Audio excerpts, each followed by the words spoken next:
Hello guys, welcome back to my channel.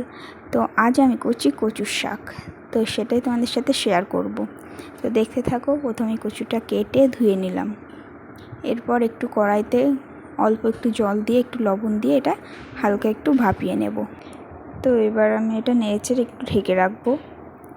দেখো অনেকটাই গরম হয়ে গেছে জলটা। তো এবার কিন্তু এটা ফুটে এসছে। তো এরকম হালকা সেদ্ধ করে আমি একটু গ্যাসটা অফ করে কিছুক্ষণ ঢেকে রাখবো আবারও।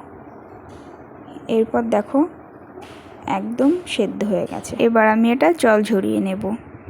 তো দেখো জল ঝরিয়ে নিয়েছি। এবার কড়াইতে তেল দিয়ে দিলাম আর ফোড়নে দেবো শুকনো লঙ্কা, কাঁচা লঙ্কা, জিরে আর তেজপাতা। তো এরপর জল ঝরিয়ে রাখা কচুটা দিয়ে দিলাম, দিয়ে কিছুক্ষণ নাড়তে হবে। এরপর একটু সামান্য লবণ দিলাম, কারণ সেদ্ধর সময় আমি একটু লবণ দিয়েছিলাম। তারপর আমি একটু হলুদ গুঁড়োও দেব। ভালো করে নাড়তে হবে হলুদটা দেওয়ার পরে, যাতে তলায় না লেগে যায়। এরপর সামান্য একটু চিনি দিলাম। তোমরা এটা ঝাল ঝালও করতে পারো, মিষ্টি মিষ্টিও করতে পারো। তো আমি দুটোই ব্যালেন্স রেখে করেছি।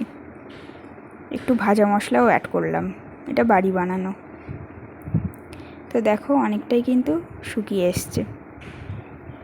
এটা এরকম ঘ্যাটঘ্যাটি ভালো লাগে। তোমরা কেউ চাইলে ইলিশ মাছের মাথাও দিতে পারো, আরও ভালো লাগবে। তো আজ আমাদের নিরামিষ, ওই জন্য সিম্পল। তো দেখো রেডি। কেমন হয়েছে জানিও। এগুলো কিন্তু ঠাকুমাদের হাতে খেতে বেশিই ভালো লাগবে। তো আজকের ভিডিওটা এই পর্যন্তই। টাটা।